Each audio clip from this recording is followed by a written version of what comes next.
Ok, queridos, então nós vamos abordar agora sobre os 5 argumentos, né, para a existência de Deus. Primeiro, que a via do movimento, primeiro motor, a via da causa eficiente, a via do contingente, a via dos degraus de perfeição e a via do governo eterno das coisas. Tá? A finalidade do ser. Primeiro, já definimos o que é escolástica e qual é o pensamento que eles tinham. Eles queriam provar, por causa da sabedoria, né, da capacidade intelectual. Murilo, os escolásticos, eles queriam provar a existência de Deus com base em argumentos, com base no raciocínio, né? Então, deixando a revelação de lado, como a frase aqui, a Bíblia não foi a fonte principal, mas sim os argumentos racionais. Ou seja, usar a ciência para provar a existência de Deus. Isso é muito importante. E muito difícil. E é difícil, verdade, difícil. Muito difícil, como é. A gente precisa sempre ter também as escrituras, que é a base para a gente provar então, a existência de Deus. Então temos a via do primeiro movimento. Agora nós vamos abordar novamente, como falamos, que havia no mundo há movimentos. E quem fala isso é Isaac Newton. Que existe movimento no mundo. Esse pai da física não é muito conhecido, né? O pai da física. Nós percebemos, sentimos que as coisas se movem. Isso é verdade. Por que os carros estão se movendo? Por que o homem consegue se mover? Por que a maré? Sim? A inércia da inércia? Essa ideia do movimento mesmo. Isso aí. Então, tudo que se move é percebido. Por que as árvores lá estão se movendo? Se é movido, se movendo, é movido por algo. Isto é, os entes estão em potência. Alguma coisa. Estou trabalhando com base nisso. Tudo está em possibilidade de se tornar diferente do que é. Ao serem movidos, a potência se transforma em ato. Se tentarmos regressar ao primeiro impulso de movimento, chegaremos ao primeiro motor. Ou seja, a ideia é, isso é uma questão muito filosófica às vezes, né? Suponhamos, aqui é mais ou menos a ideia de... Eu não sou muito bom de desenho, mas eu queria fazer um desenho que é interessante. A gente vai colocar isso aqui desse lado. Eu vou com a câmera pegada.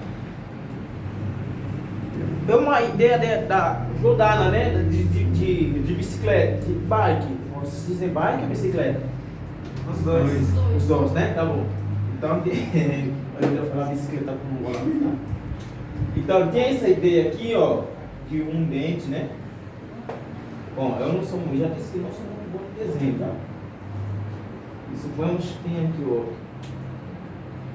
E nós normalmente temos uma corrente, né? Essa corrente que vai encaixando aqui nos dentes, né?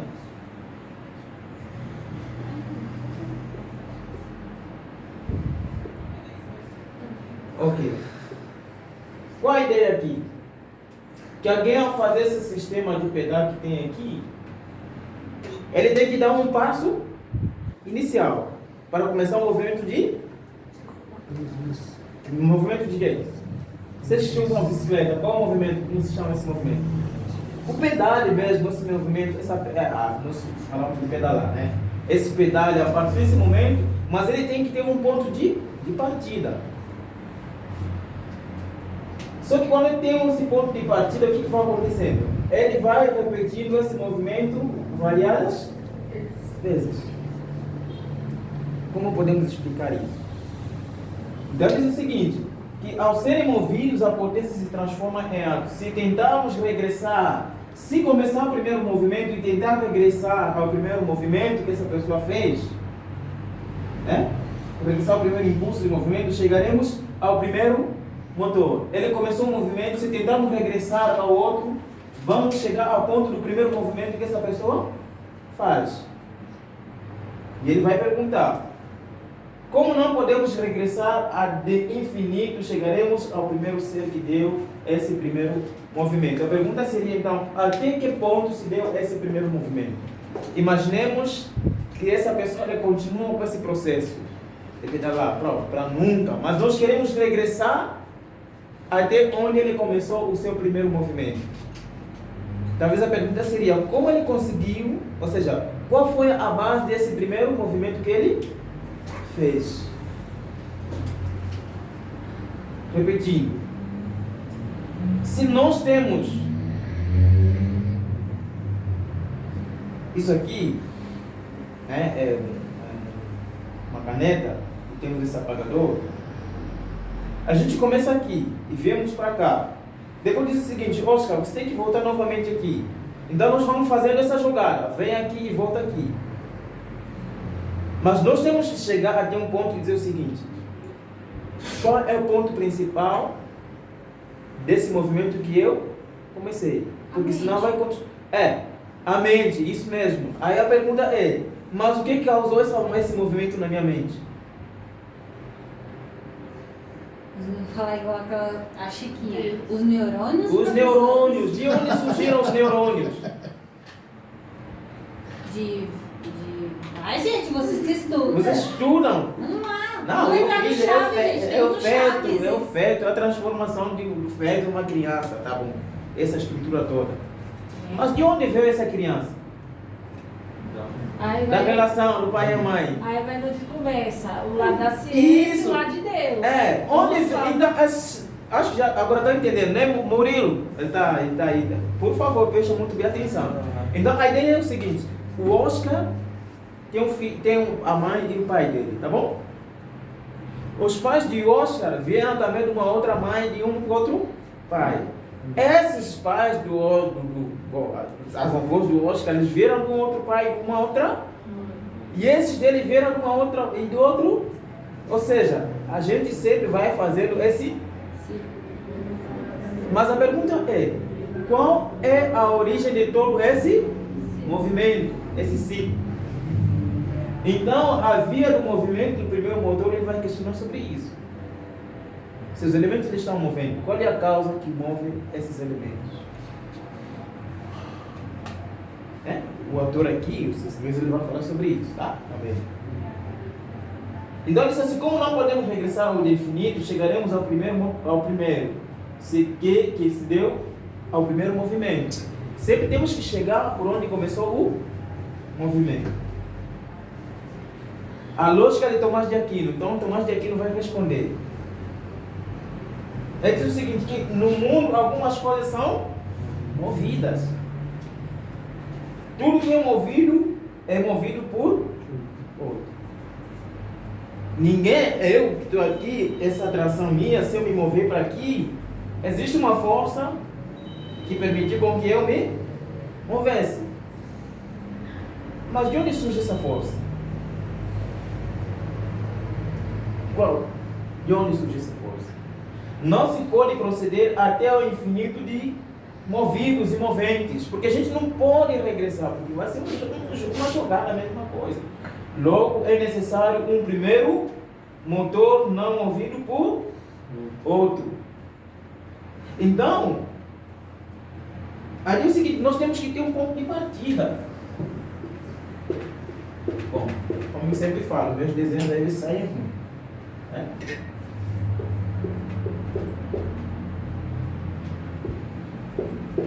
Acho que não dá para pegar, né? Meu desenho sai ruim às vezes. Imagina. Esse aqui é pai, filho de criança, tá bom? Começa o movimento, tá? É porque tem que ter um ponto de. O movimento não acontece se a gente voltar aqui e vai falar assim, não, mas nós voltamos novamente. Então, para Tomás de Aquino, houve o primeiro motor que não é ouvido. Tem que existir alguém, uma chave, para que tudo venha acontecer.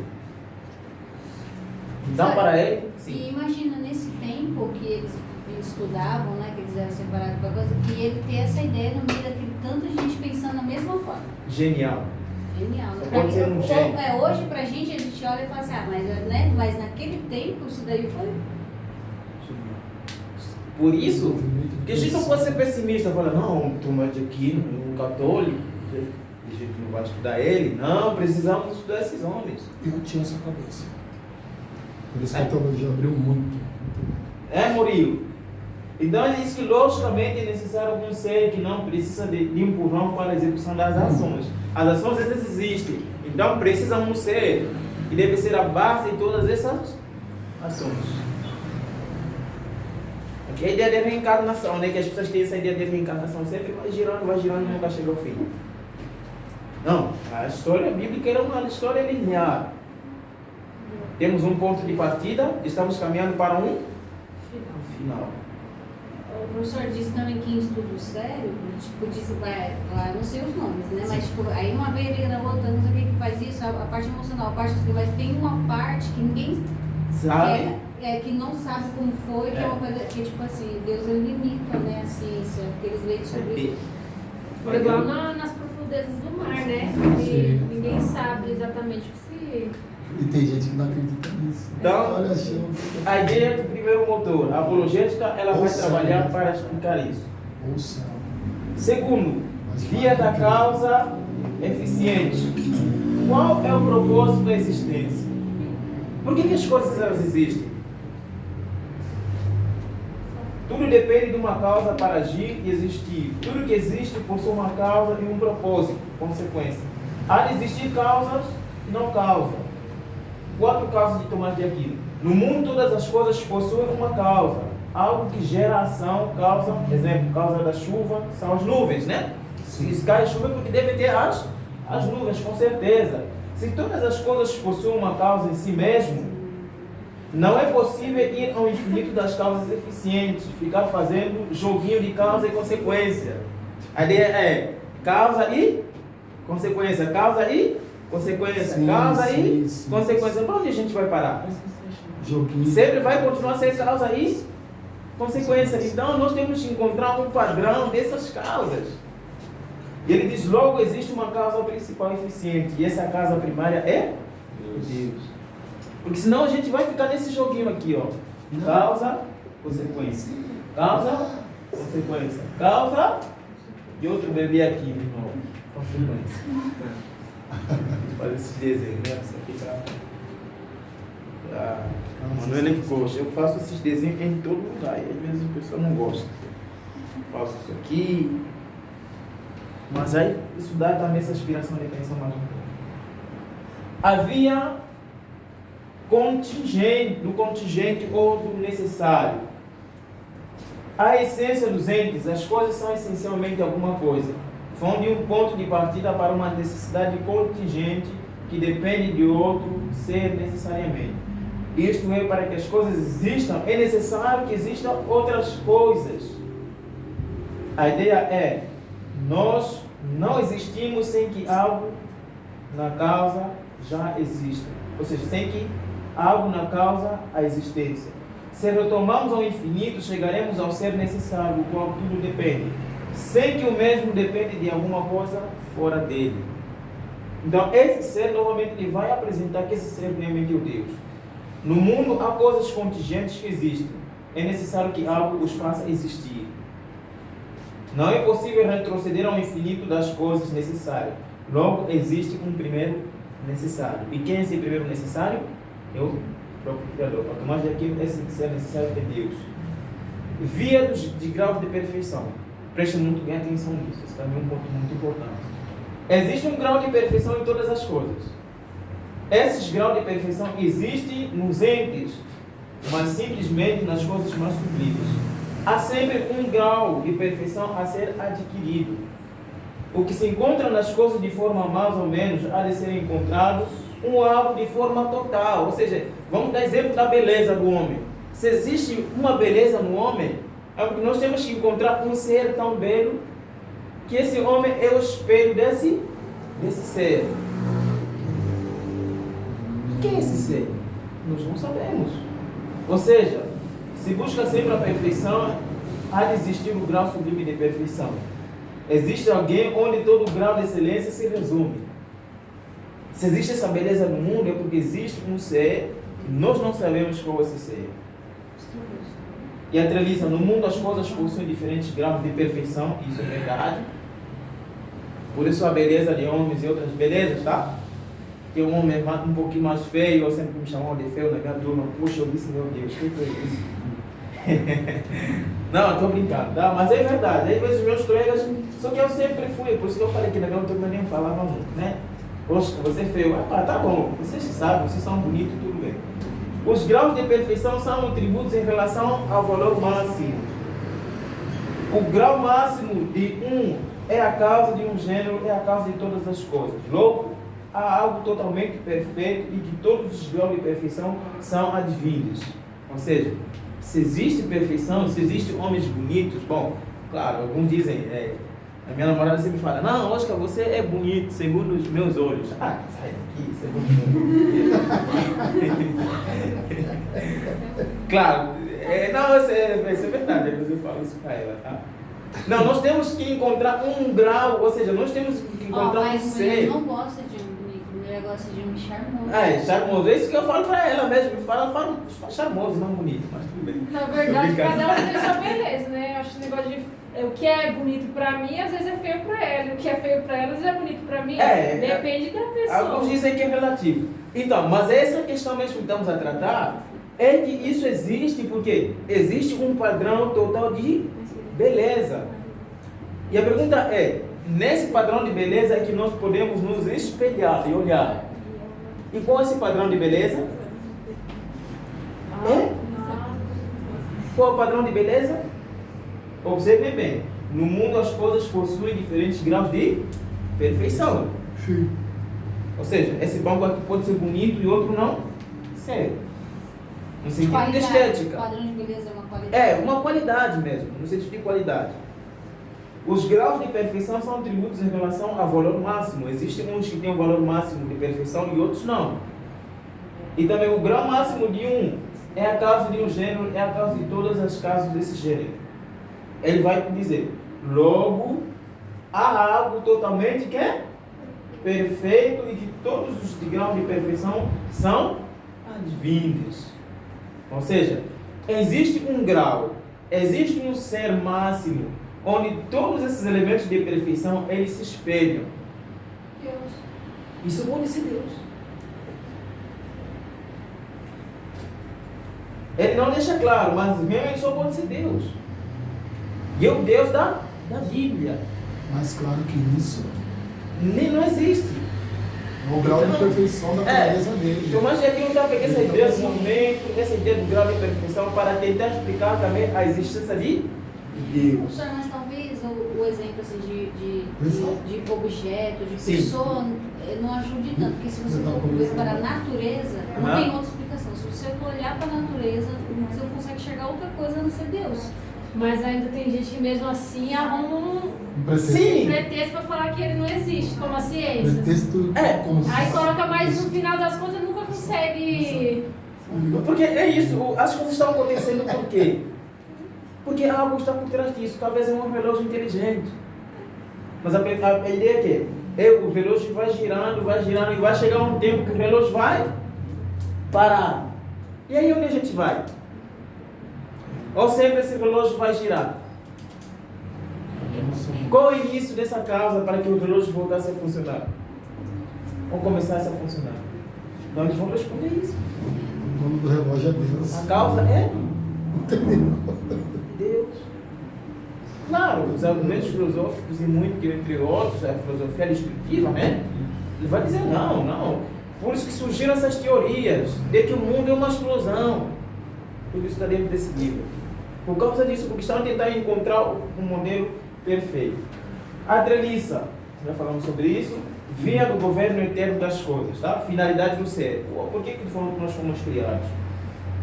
Ele diz o seguinte, ao contemplar a ordem do universo, tanto os seres minúsculos, menores, quanto os seres maiores, percebem que há uma harmonia, né? O sol, exemplo, quando nós vimos o sol, a chuva, a própria lua, há uma harmonia em tudo isso. Essa harmonia atribuímos inteligência. A inteligência do movimento do Sol, porque o Sol se move por causa da sua própria inteligência. A harmonia que rege os cosmos. Há uma razão de ordem, há uma organização visível. Por que as aves, quando eles estão andando de uma maneira organizada? Por que os pinguins têm aquela característica de um roubar os pinguins são ladrões, viu? Vocês viram desse pinguim que roubou, um pinguim de casais gay que roubou o ninho de outros pinguins? Não viram? Bom, talvez isso é sincero, pinguins gay, vocês não estão Nossa. sabendo? Não. Nossa! Até os animais. Sério, professor? Ou heterossexuais. Vocês vejam lá, é sério, isso tem aí. Eles roubaram um ninho de outros pinguins. Olha! Não, vejam isso na internet, é sério, sai isso na internet. Agora lembra aquele É, cara mas das é mulheres que verdade, sempre faz ele filhos. rouba o ninho. É. Quer dizer, Por que toda essa a mudança de estrutura? valores, né? É. O roubo de... Vejam isso na internet, tá, irmãos? Isso saiu na internet, vejam isso aí. Eu vou ver, mas isso aí que você falou é interessante. Então há uma razão da ordem, e nesta é sobre esta harmonia há uma razão de ser. Nada existe sem propósito. Por que os elefantes estão andando sempre naquele barco? No mundo algumas coisas cooperam para um fim. Essas coisas não atingem um fim por acaso. Essas coisas não tendem para um fim, a não ser que estejam sendo dirigidas. Existe algo inteligente que dirige todas as coisas para o seu fim. A ideia que a nossa irmã colocou, da estrutura do ser em si. Por que essa toda a estrutura que o homem tem? É porque existe um fim. Visa provar que Deus existe e que o homem é inculpável. Romanos capítulo 1 diz que todo ser, mesmo que as meninas, mesmo que esse ser ele não consiga entender que não tem a Bíblia, mas dentro da revelação geral, esse ser tem que contemplar a Deus que se fizeram. Quando o exemplo saiu fora e olho as árvores, eu tenho que entender que existe um Criador por trás de tudo isso. Então, todas essas observações, todos esses movimentos, é para provar que Deus realmente existe. Aliás, aqui nenhum texto bíblico foi citado, vocês viram, né? A gente não citou aqui nenhum texto bíblico, mas é com base no raciocínio nesse conteúdo que eles querem provar que Deus realmente existe. E isso é verdade. Não precisa Então, de o muita homem não coisa. pode dizer, não, mas eu não li a Bíblia. Não precisa ler a Bíblia para saber que Deus existe. Então, esses homens serão condenados por causa da natureza mesmo. Mas é claro, por meio da Bíblia, Deus trouxe para garantir a salvação ao seu povo. Importante. A apologética evidencialista, né? Essa aqui em duas etapas. Duas etapas para uma delas, né? Escritura, provar fatos sobre a existência de Jesus, tá? Por meio da Bíblia, ela vai provar que Deus, ou seja, Cristo realmente existe. E ele envolve a questão histórica, documentos em si, ambiente de produto público, a quem ele é, filologia, histórias e monumentos. Então, essa aí ele vai ter evidências, ele vai ter documentos para provar a existência de Cristo. Um dos documentos que nós temos é a própria Bíblia. Característica básica da apologética evidencialista: desenvolver evidência histórica, né? Esse é o maior objetivo, pois a história é um fato necessário dentro da apologética, tá? Importante. Enquanto que o método clássico é provar pela natureza que Deus existe. Já falamos isso. O método clássico está interessado em mostrar que Deus existe mesmo por causa da natureza. As ocorrências históricas devem ser sempre interpretadas dentro do seu contexto. Nunca interpreta a Bíblia fora do seu contexto. Precisa perguntar, por que Mateus está pensando no seguinte? Por que Mateus está colocando Jesus como rei? Não, perdão. Está começando com Abraão, né? Mateus, exemplo, vai escrever. Mateus 1, cadê? Livro da genealogia de Jesus Cristo, filho de Davi, filho de Abraão. Por que essa genealogia toda? Então nós temos que entrar dentro do contexto de Mateus. Por que ele está falando isso, será? O que estava acontecendo? A gente consegue explicar por que ele escreveu esse livro. O método evidência é usado de muitas vezes para negar o que os incrédulos dizem Murilo. Muitas pessoas, o Murilo, o outro é o Lucas. Ainda bem que falamos do livro de Lucas. Lucas, para as pessoas que não acreditam em Jesus, a história é um documento. Nós temos que ter documentos, temos que ter a Bíblia, Murilo, para mostrar a essas pessoas, a Gustavo também, né? Que realmente Cristo existe. Nós temos a evidência, temos esse documento que são as Escrituras Sagradas, né? Então, a apologética é isso. Ele é defensivo e não ataque conforme a clássica. Então, a evidencialista ela apenas quer mostrar que existe. A ideia não é atacar. Na apologética evidencialista é possível entrar alguém no reino de Deus por meio da lógica, pois a agência humana nunca será responsável pela conversão de alguém. Já falamos isso. Que nós não podemos convencer ninguém de forma nenhuma sobre nossos argumentos, irmão Marcos, para que a pessoa possa entrar no reino de Deus. Tudo depende da palavra de do próprio Cristo. Há conhecimento comum partilhado entre o crente e o descrente. Isso pode servir de ponte para a conversão do descrente, quando a gente conversa, conversas bíblicas. O Espírito Santo se utiliza da apologética, contudo, sem a oração do Espírito, ninguém virá a Deus. Isso é muito importante, irmãos. Olha, o Espírito Santo se utiliza da apologética. É importante. Mas sem a oração do Espírito, ninguém virá a Deus. Porque o Espírito é que convence que nós somos pecadores. Ele nos convence para irmos ao Pai. Estamos cansados, mas estamos chegando ao fim. É que nem, professor, é que nem para Filipenses 1:7, né? Sim. Que não importa como a palavra é Pregar. mas que preguem, porque é o Espírito Santo que convence. Que convence. Com certeza. Então, isso é só um objetivo. Não existe uma só forma de abordagem no método evidencialista. Os argumentos podem variar, como análise política, histórica, cosmológica, geográfica. Ou seja, nós podemos pegar todos esses elementos para provar, então, a existência dos acontecimentos. Caso cumulativo, teísmo cristão. Há dois argumentos principais, no entanto, para o ponto de vista do caso cumulativo, ineficazes para transportar o desafio entre teístas, cristãos e ateístas.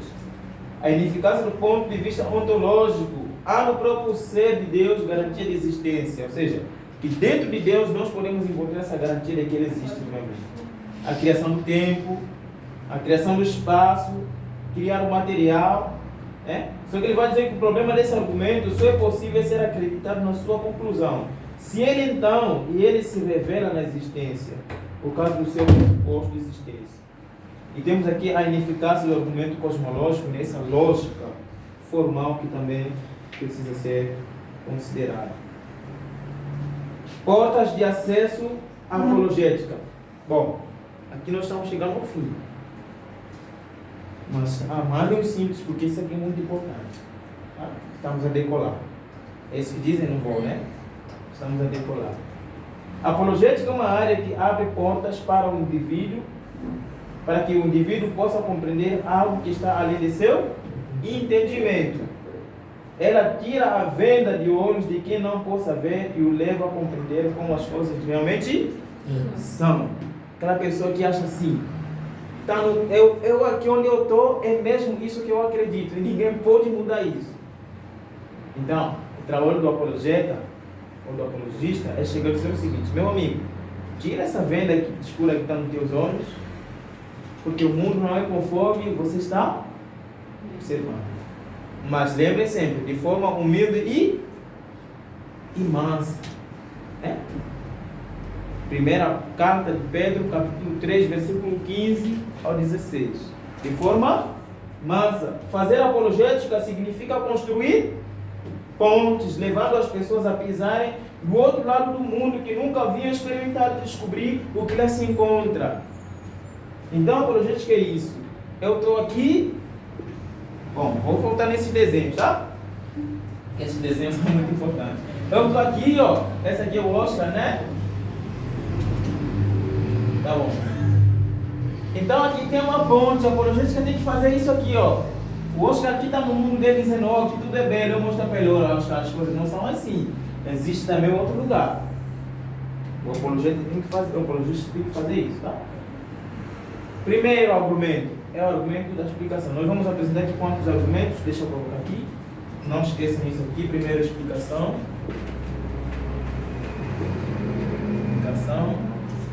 Segundo, argumento.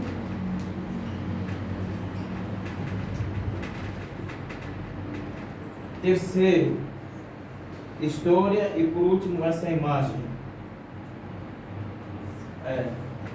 História, imagem.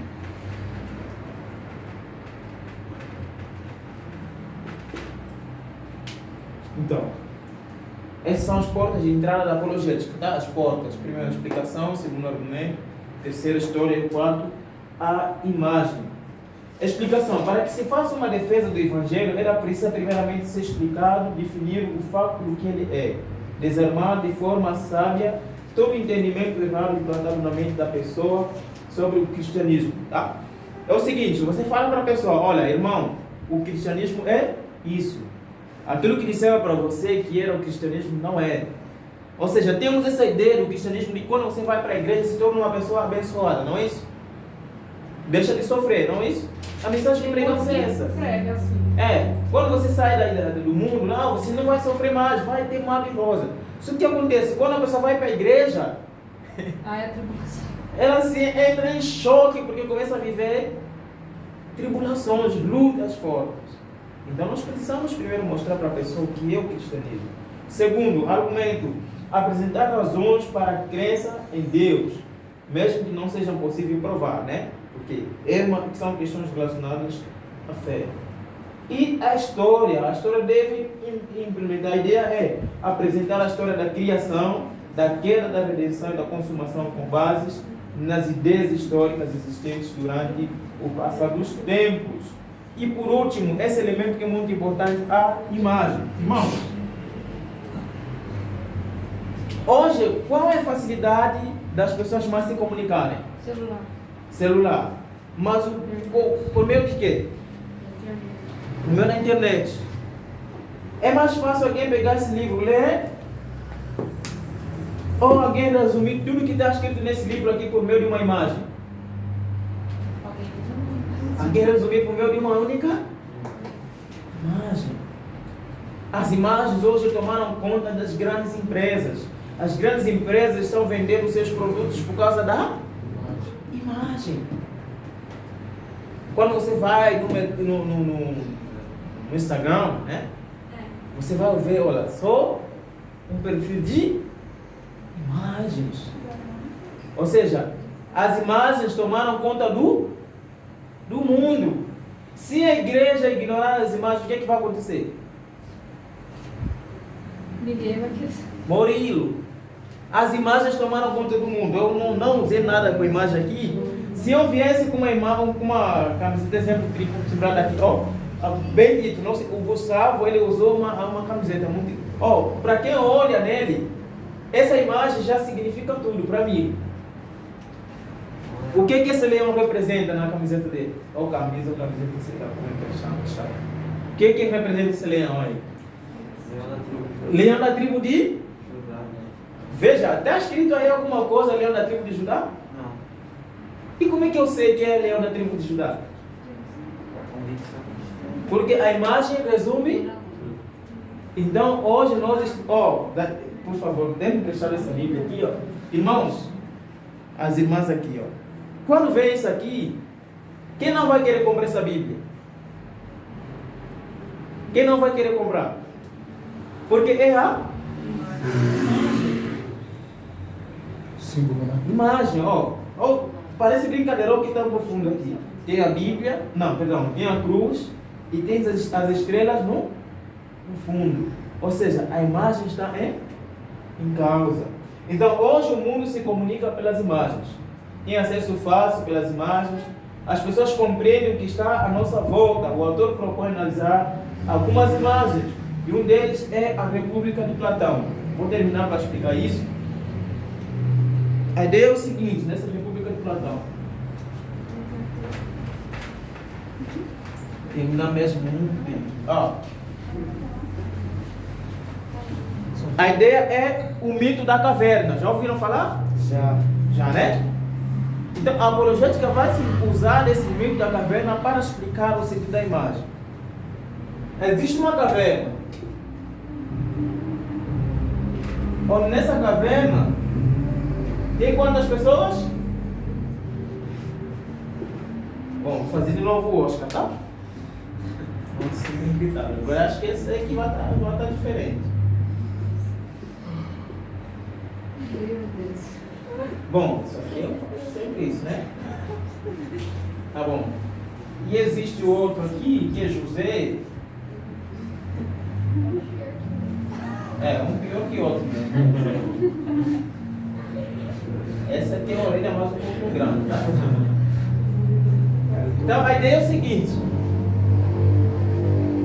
Existem pessoas, ou seja, aqui há um espaço nesse túnel, né? E aqui, vamos supor que aqui é uma estrada, tá? E aqui ao lado tem um fogo. E as pessoas estão passando por aqui.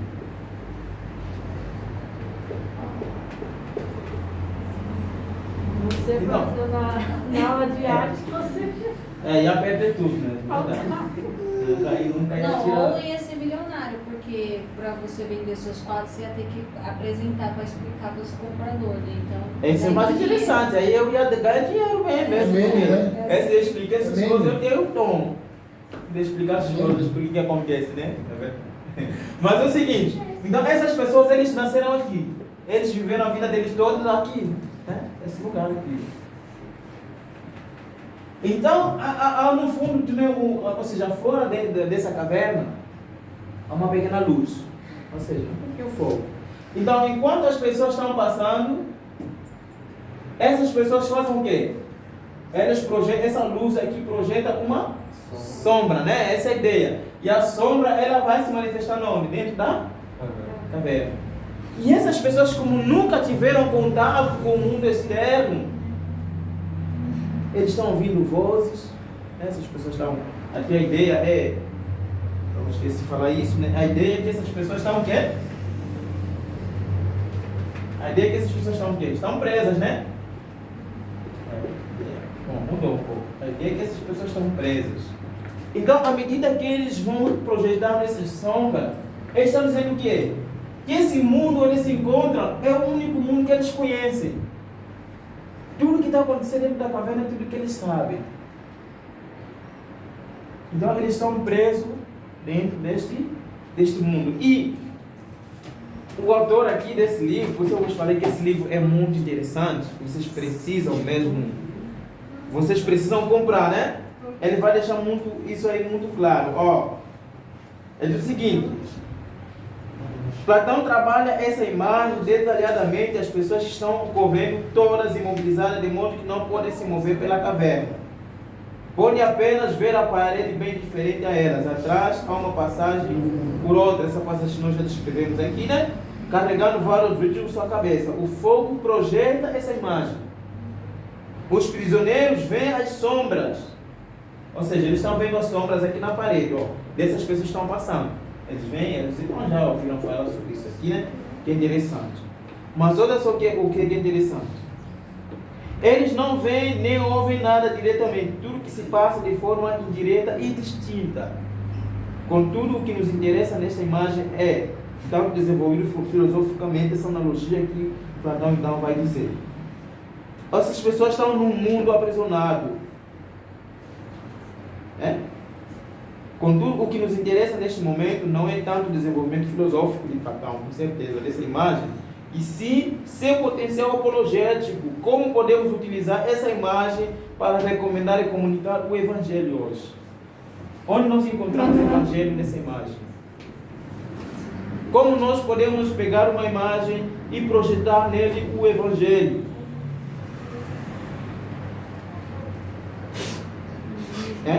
E a ideia é, às vezes as pessoas elas estão apegadas ao mundo, onde eles apenas conhecem esse mundo. Eles acham que tudo que está projetado lá dentro é a realidade. Porque elas estão presas naquilo que eles acham que é aquilo ali. Eles estão presos, acorrentados. Eles pensam que toda essa ação que está acontecendo aqui é a realidade daqui dentro. A pergunta é, como nós podemos comunicar o Evangelho a essas pessoas? Alceu Magraff, ele propõe de seguinte maneira: ela define a realidade para você no momento em que você percebe que já se habituou com a imagem. Ou seja, eles se habituaram com essa imagem e é normal. Isso acontece com todo mundo. Eles não imaginam que há um outro mundo fora daquilo que eles estão habituados. A pergunta é, alguém no mundo real entra na caverna e diz a seus moradores que há um mundo real? Na apologética isso corresponde à ideia da revelação divina. Ou seja, a gente entra aqui e fala para eles assim, olha, queridos, aqui onde vocês estão, esse não é o mundo real. Então existe um outro mundo que é o mundo verdadeiro. Então a apologética, onde ele entra? É dizer para o descrente, olha, isso que você acha que era o certo, na verdade não é.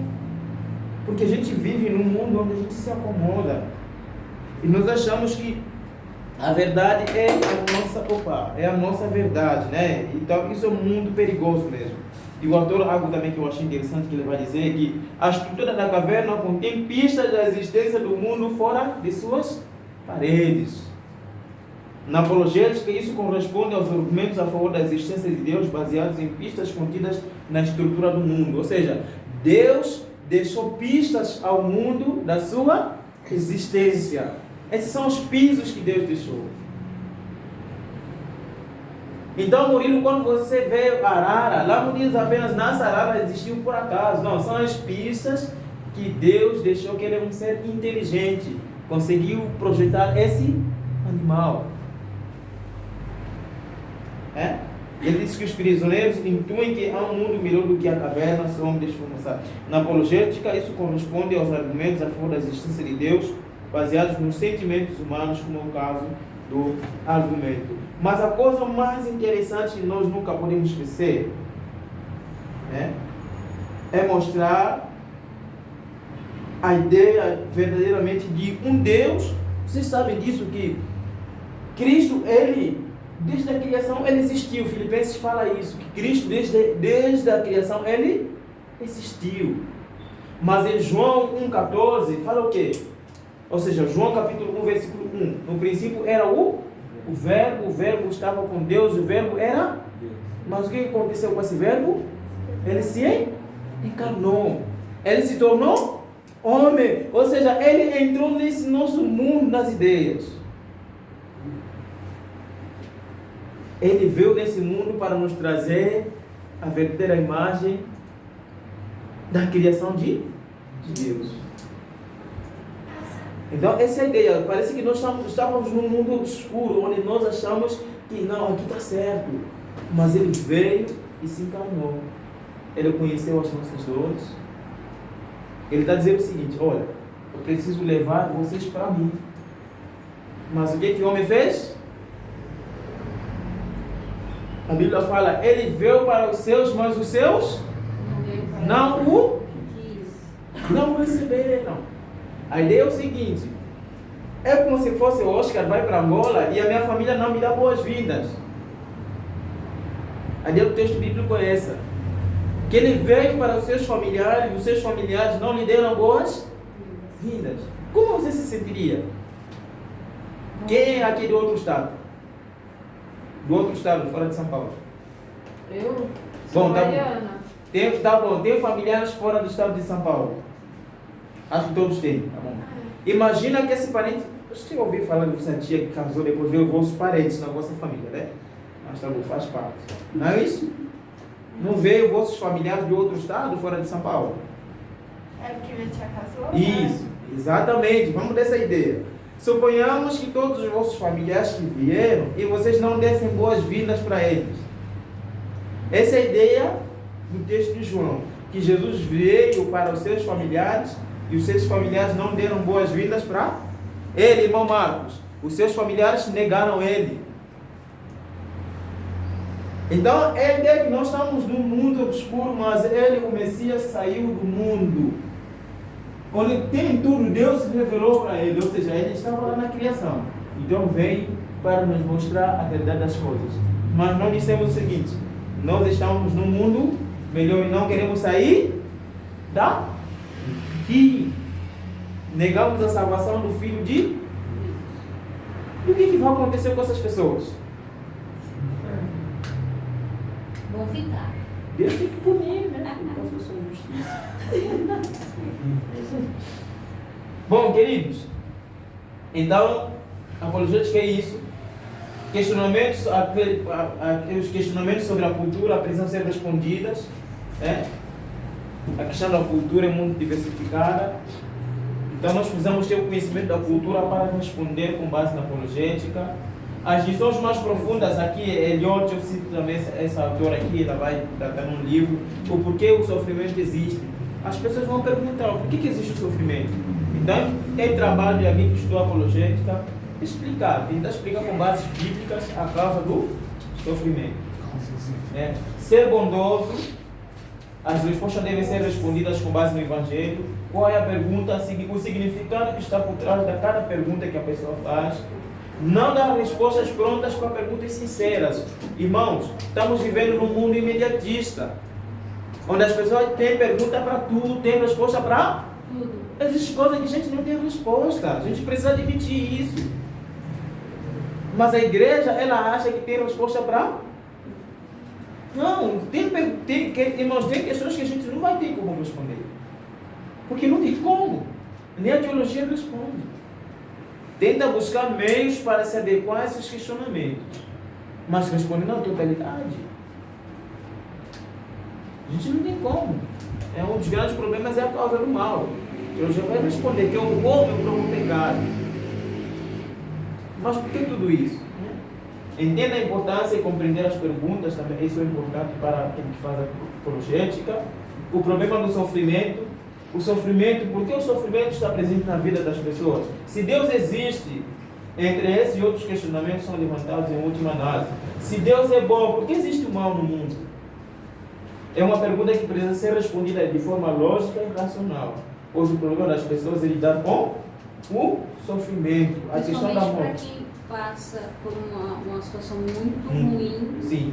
E aí ele pergunta, mas se Deus é sempre essa mesma pergunta. Geralmente quem faz essa pergunta é porque passou por algo muito ruim na vida, na cabeça dele, sem merecer. Com certeza.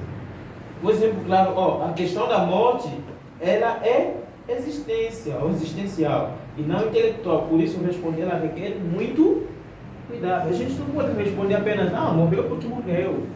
É uma questão de existência, a gente tem esses questionamentos. E só quem perdeu anticristo sabe isso, né? Então eu já perdi. Então essas são questões existenciais. Mas a gente deve recorrer à Bíblia, porque a Bíblia responde essas perguntas.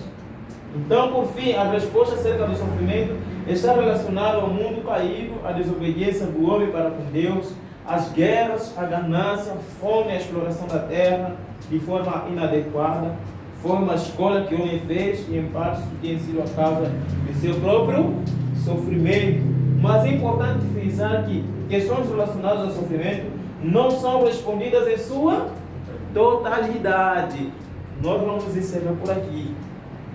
Nós não temos respostas totais para responder a questões relacionadas ao sofrimento. Então, o estudante de teologia, o estudante do curso de apologética, ele vai lidar com essa situação. Porque tem pessoas que desistiram do caminho de Deus porque eles sofreram bastante.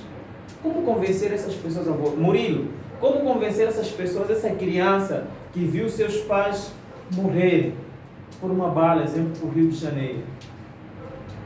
Como convencer uma criança que o pai morreu de Covid e a mãe se encontra com câncer? Como convencer essa criança? Sim, Murilo? Orando, com certeza, é isso mesmo. Temos que orar. Mas também, além de orar, tem que pregar a palavra de Deus para essa pessoa. Sim, nossa irmã? E a gente tem que responder pedindo ajuda para Deus. Porque se a gente responder nós mesmos, pode acabar deixando essa pessoa com mais raiva ainda. Com certeza.